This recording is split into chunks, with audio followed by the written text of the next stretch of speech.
잠깐, 영상 끄지 마세요. 지금 이 순간이 여러분의 생명을 구할 수도 있습니다. 혹시 지금 혼자 계시나요? 그렇다면 더욱 집중해서 들어보세요. 매년 우리나라에서만 3만 명이 넘는 사람들이 갑작스러운 심장마비로 쓰러집니다.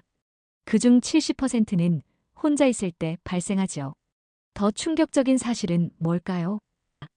병원 밖에서 발생한 심장마비 환자의 생존율은 고작 5%에 불과하다는 겁니다. 하지만 여기에 놀라운 이야기가 있습니다. 78세 김순자 할머니는 혼자 계시던 중 심장마비가 왔음에도 불구하고 살아나셨어요. 어떻게 가능했을까요? 바로 오늘 제가 알려드릴 7가지 생존 법칙을 알고 계셨기 때문입니다. 오늘 전해드릴 내용은 응급의학과 전문의 이재혁 선생님께서 감수해 주셨습니다. 단 15분만 투자하시면 언젠가 여러분이나 사랑하는 가족의 생명을 구할 수 있을 거예요. 특별한 의학 지식도 복잡한 장비도 필요 없습니다. 누구나 할 수 있는 간단하지만 과학적으로 검증된 방법들만 알려드리겠습니다. 그럼 지금부터 생명을 구하는 이야기를 시작해 보겠습니다. 먼저 알아두셔야 할 중요한 사실이 있습니다. 많은 분들이 심장마비는 갑자기 쓰러져서 끝이라고 생각하시는데 이건 완전히 잘못된 상식이에요. 최신 응급의학 연구에 따르면 심장마비 환자의 약 70%는 증상 시작 후 10분에서 15분의 골든타임이 있다고 합니다. 문제는 이 소중한 시간을 어떻게 활용해야 하는지 모르는 분들이 대부분이라는 점이지요. 그래서 오늘 7가지 생존 법칙을 정확한 순서대로 알려드리겠습니다. 한 단계라도 놓치면 위험할 수 있으니 끝까지 집중해 주세요. 가장 먼저 해야 할 일은 119에 전화하는 것입니다. 많은 분들이 좀 더 지켜봐야겠다라고 생각하며 전화를 미루시는데 이건 정말 위험한 생각이에요. 심정지 환자의 골든타임은 단 4분에 불과합니다. 응급조치가 1분씩 지연될 때마다 환자의 생존율은 7에서 10%씩 낮아지게 됩니다. 65세 이정남 씨의 경우를 말씀드릴게요. 이 씨는 평소 건강하다고 자부하던 분이었는데 어느 토요일 저녁 혼자 집에서 뉴스를 보다가 갑자기 가슴이 조이듯 아팠다고 하셨어요. 처음엔 체한 것 같아서 20분 정도 참으셨다고 해요. 하지만 통증이 점점 심해지고 식은땀까지 나서 119에 전화하셨습니다. 전화할 때는 정확하고 간결하게 상황을 전달하는 것이 중요해요. 전화가 연결되면 이렇게 말씀하세요. 혼자 있는데 심장마비가 의심됩니다. 가슴 통증과 호흡곤란이 있습니다. 주소는 어디구 어디동 어느 번지입니다. 휴대폰이 꺼지지 않도록 충전기 근처에 있으시고 응급구조사의 질문에 정확히 답변하세요. 나이, 성별, 현재 증상, 복용 중인 약물, 알레르기 유무 등을 물어볼 거예요. 전화를 끊지 마시고 계속 연결 상태를 유지하는 것도 중요합니다. 119에 신고를 했다고 해서 끝이 아닙니다. 이제 증상을 정확히 파악해야 해요. 심장마비의 대표적인 신호들을 알아두셔야 합니다. 가슴 한가운데가 무겁게 짓눌리는 듯한 통증이 가장 흔해요. 환자분들은 코끼리가 가슴을 밟고 있는 것 같다고 표현하시는 경우가 많습니다. 이런 통증은 보통 15분 이상 계속되고 왼쪽 팔이나 턱, 목 쪽으로 퍼져나가기도 하죠. 하지만 모든 심장마비가 극심한 가슴 통증으로 시작되는 건 아닙니다. 특히 여성분들과 당뇨병을 앓고 계신 분들은 다른 형태의 증상을 보이는 경우가 많아요. 갑작스러운 식은땀, 메스꺼움, 구토, 어지러움, 극심한 피로감, 호흡곤란 등이 나타날 수 있습니다. 작년에 있었던 70세 박희자 씨 사례를 말씀드릴게요. 박 씨는 평소 혈압약을 드시고 계셨는데 어느 날 오후 혼자 집에서 설거지를 하다가 갑자기 가슴이 답답해지면서 식은땀이 났다고 하셨어요. 처음엔 체했나 싶어서 소화제를 찾으려고 했는데 다행히 며칠 전 건강강좌에서 들은 내용이 생각나서 즉시 설거지를 멈추고 소파에 앉으셨다고 하더라고요. 이때 박 씨가 잘한 것은 이상하다는 느낌이 들자마자 움직임을 멈춘 겁니다. 만약 계속 움직였다면 심장에 더 큰 부담을 줘서 상황이 악화될 수 있었거든요. 심장마비가 의심되는 증상이 나타나면 설거지를 하고 있었다면 설거지를, 계단을 오르고 있었다면 계단 오르기를, 운동을 하고 있었다면 운동을 즉시 중단하고 안전한 곳에 앉거나 누우셔야 합니다. 그런데 여기서 중요한 점이 하나 더 있습니다. 바로 집 현관문을 열어두는 것이에요. 이건 정말 중요한데 많은 분들이 놓치는 부분입니다. 심장마비 상황에서는 의식을 잃을 가능성이 높거든요. 만약 문이 잠겨 있다면 구급대원들이 들어오는데 시간이 오래 걸리거나 심한 경우 문을 부수고 들어와야 할 수도 있어요. 73세 최술래 씨의 경우를 말씀드릴게요. 최 씨는 혼자 사시는 분이었는데 어느 날 저녁 식사 후 갑자기 가슴 통증이 시작됐다고 하셨어요. 다행히 즉시 119에 신고하고 현관문을 열어두셨는데 신고 후 약 5분 뒤에 의식을 잃으셨다고 해요. 구급대원들이 도착했을 때 문이 열려 있어서 바로 들어가서 응급처치를 할 수 있었습니다. 만약 문이 잠겨 있었다면 최소 10분은 더 지체됐을 거예요. 심정지 상황에서 이 시간은 생과 사를 가르는 결정적인 시간입니다. 현관문을 열 때 주의사항들이 있습니다. 가능하면 대문과 현관문을 모두 열어두세요. 구급대원들이 들 것을 가지고 들어와야 하거든요. 그리고 애완동물이 있다면 다른 방에 격리해두세요. 강아지나 고양이가 구급대원들을 경계해서 응급처치에 방해가 될 수 있어요. 이제 올바른 자세를 취하는 것이 중요합니다. 이 자세가 생존을 크게 좌우할 수 있어요. 상체를 30에서 45도 정도 세운 앉은 자세가 가장 좋습니다. 의자나 벽에 기대어 상체를 세워 앉으세요. 절대 눕지 마세요. 누우면 폐부종 및 혈액순환 저하 위험이 있습니다. 만약 호흡곤란이 심하다면 상체를 조금 더 세워서 반쯤 앉은 자세를 취하세요. 이때 등받이가 있는 의자나 소파를 이용하면 좋습니다. 완전히 누워 있으면 호흡이 더 어려워질 수 있거든요. 74세 김영수 씨의 경우를 말씀드릴게요. 김 씨는 심장마비 증상이 시작됐을 때 처음엔 침대에 누우려고 하셨다고 해요. 하지만 호흡이 더 어려워져서 거실 소파로 옮겨 반쯤 기댄 자세를 취하셨습니다. 이때 김 씨가 정말 잘한 것은 본능적으로 호흡이 편한 자세를 찾으신 겁니다. 절대 하시면 안 되는 자세들도 있습니다. 바닥에 엎드려 있으면 안 됩니다. 호흡이 어려워지고 심장에 부담을 줄 수 있어요. 그리고 높은 곳에 올라가거나 계단에 앉아 있으면 안 됩니다. 의식을 잃고 떨어질 위험이 있거든요. 또한 목과 가슴을 조이는 옷들은 풀어주세요. 넥타이, 벨트, 브래지어 등을 느슨하게 해서 혈액순환을 돕는 것이 중요합니다. 시계나 목걸이 같은 액세서리도 제거하세요. 그럼 이제 많은 분들에게 논란이 되고 있는 기침응급처치법에 대해 정확한 정보를 알려드리겠습니다. 크게 숨을 들이마신 뒤 강하게 기침을 2초 간격으로 하는 것은 심장이 약해졌을 때 강제적으로 박동을 유도하는 효과가 있습니다. 하지만 이것은 특정 상황에서만 효과적이에요. 중요한 점은 미국 심장학회는 기침 심폐소생술이 심장마비 환자에 전혀 유용하지 않다는 지침을 발표했다는 것입니다. 따라서 기침법은 보조적인 방법으로만 사용하시고 가장 우선순위는 여전히 119 신고와 전문적인 도움을 요청하는 것임을 명심하세요.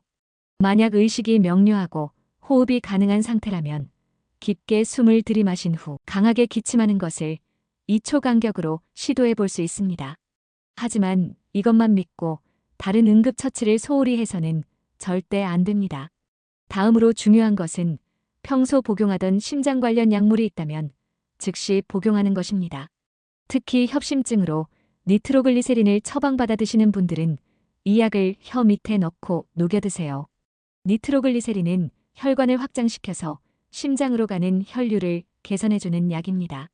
혀 밑에 넣으면 1분에서 2분 내에 흡수되어 효과를 나타내요. 5분 간격으로 최대 3번까지 복용할 수 있습니다. 78세 송철호 씨의 경우를 말씀드릴게요. 송 씨는 12년 전부터 협심증으로 병원에 다니고 계셨는데 어느 날 오전 혼자 집에서 신문을 읽다가 갑자기 가슴이 조이듯 아팠다고 하셨어요. 송 씨는 즉시 신문 읽기를 멈추고 의자에 앉으셨습니다. 그리고 평소 주머니에 넣고 다니던 니트로글리세린을 혀 밑에 넣고 기다리셨어요.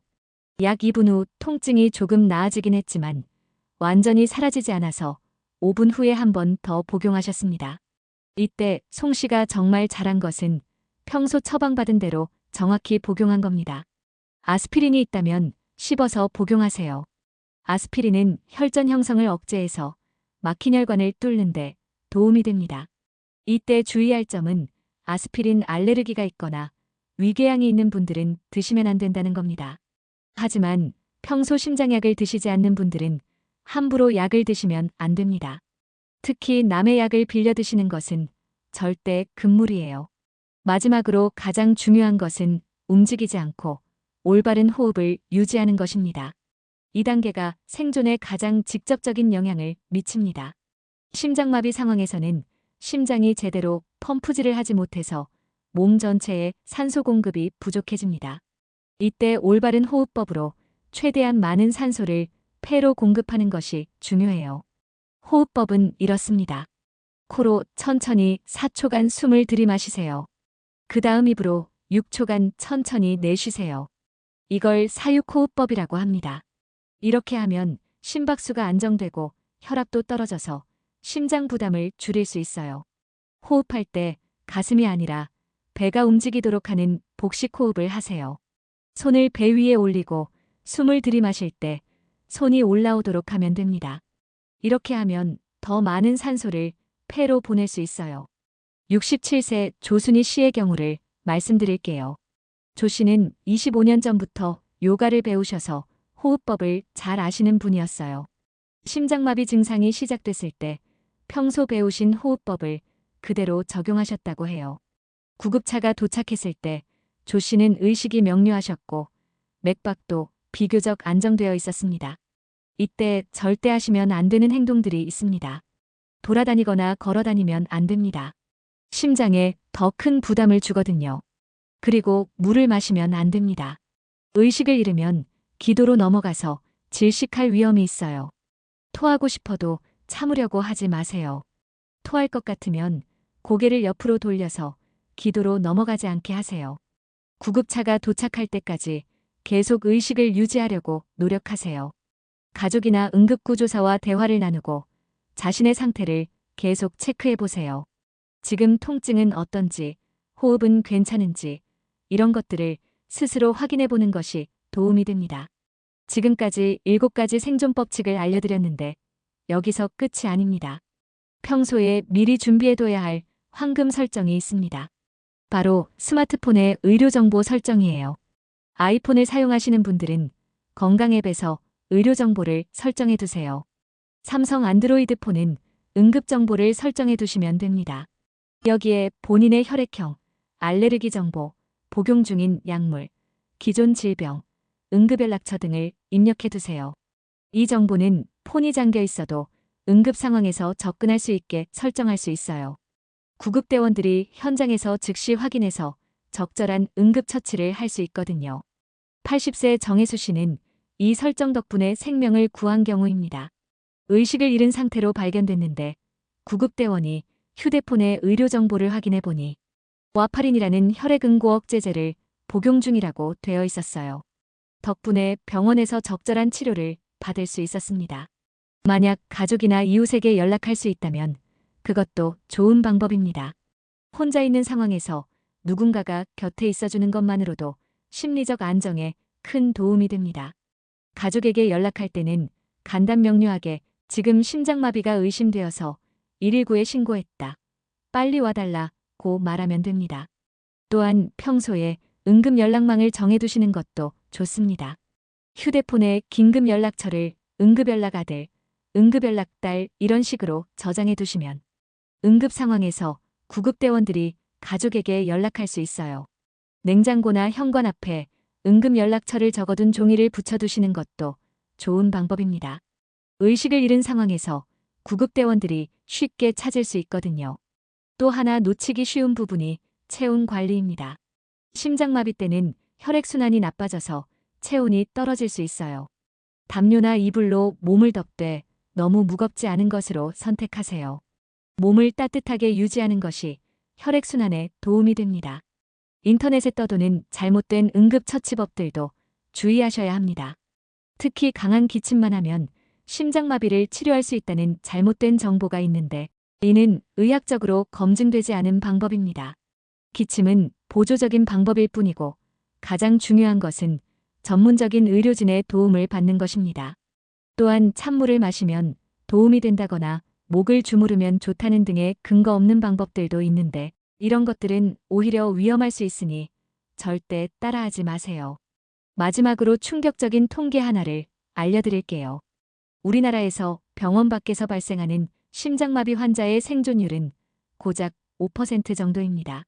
하지만 목격자가 즉시 심폐소생술을 시행하면 생존율이 15%까지 높아집니다.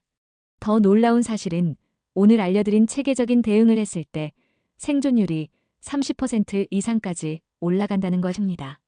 바로 이것이 여러분이 이 영상을 끝까지 봐야 하는 이유입니다. 한 번 더 정리해서 실제 상황을 시뮬레이션 해보겠습니다. 지금 여러분이 혼자 집에서 TV를 보고 있는데 갑자기 가슴이 조이면서 식은땀이 난다고 가정해봅시다. 1단계, 즉시 119에 전화합니다. 혼자 있는데 심장마비가 의심됩니다. 주소는 어디입니다. 2단계, TV를 끄고 모든 활동을 멈춥니다. 증상을 파악해봅니다. 3단계, 현관문을 열어둡니다. 대문까지 가능하면 열어두세요. 4단계, 소파나 의자에 상체를 세운 채로 앉습니다. 절대 눕지 마세요. 5단계, 평소 복용하던 심장약이 있다면 복용합니다. 아스피린이 있다면 씹어서 드세요. 6단계, 코로 4초간 들이마시고 입으로 6초간 내쉬는 호흡을 반복합니다.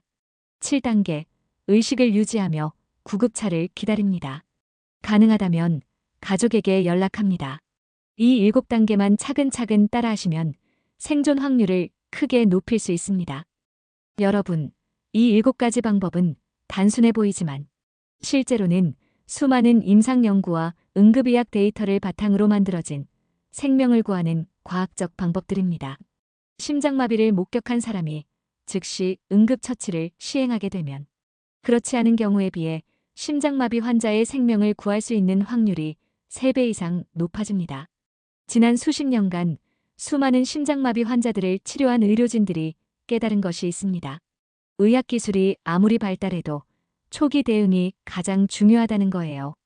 병원에 도착하기 전 골든타임 동안의 대처가 환자의 생사를 결정하는 경우가 정말 많거든요.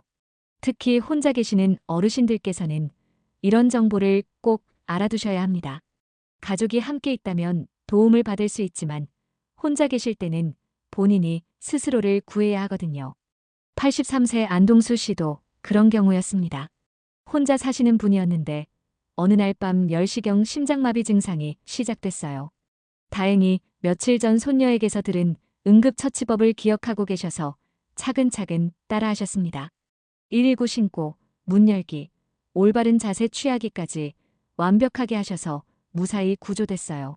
안씨께서 나중에 하신 말씀이 기억에 남습니다.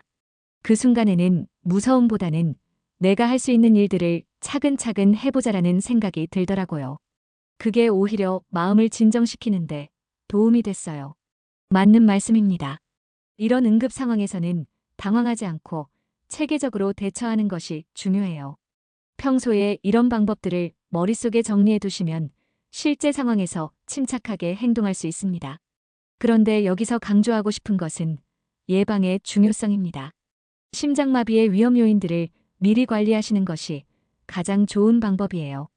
고혈압, 당뇨병, 고지혈증 같은 기저질환을 잘 관리하시고 금연, 적절한 운동, 균형 잡힌 식단을 유지하시는 것이 중요합니다. 정기적인 건강검진도 빼놓을 수 없어요. 특히 50세 이후부터는 1년에 한 번은 심장검사를 받아보시는 것이 좋습니다. 가족력이 있는 분들은 더욱 주의하셔야 해요. 부모님이나 형제자매 중에 심장병을 앓으신 분이 있다면 40세부터는 정기적인 심장검사를 받아보시는 것이 좋습니다. 여러분께서 오늘 이 영상을 보신 것도 큰 의미가 있습니다.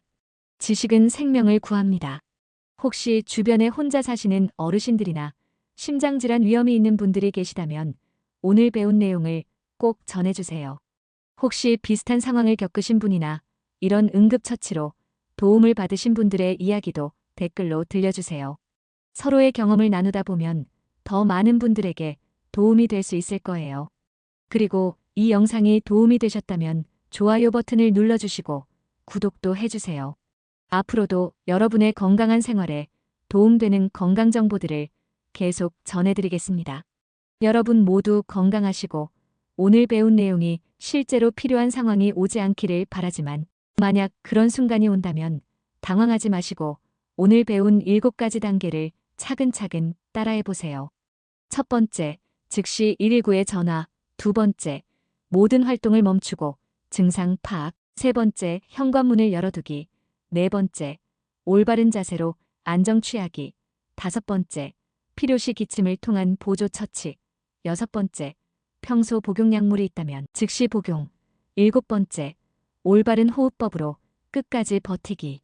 이 7단계만 기억하셔도 생존 확률을 크게 높일 수 있습니다. 준비된 사람은 위기를 기회로 만들 수 있습니다. 여러분도 오늘부터 준비된 사람이 되셨습니다. 건강한 하루하루 보내시길 바라며 응급 상황에 대비하는 지혜로운 여러분이 되시길 바랍니다. 이 영상을 가족들과 함께 보시고 특히 혼자 계시는 시간이 많은 어르신들께 꼭 공유해 주세요. 여러분의 작은 관심이 소중한 생명을 구할 수 있습니다. 건강한 정보를 통해 더 많은 어르신들이 활기찬 노년을 보내실 수 있도록 앞으로도 최선을 다하겠습니다. 지금까지 여러분의 건강 지킴이 슈퍼 시니어였습니다. 감사합니다.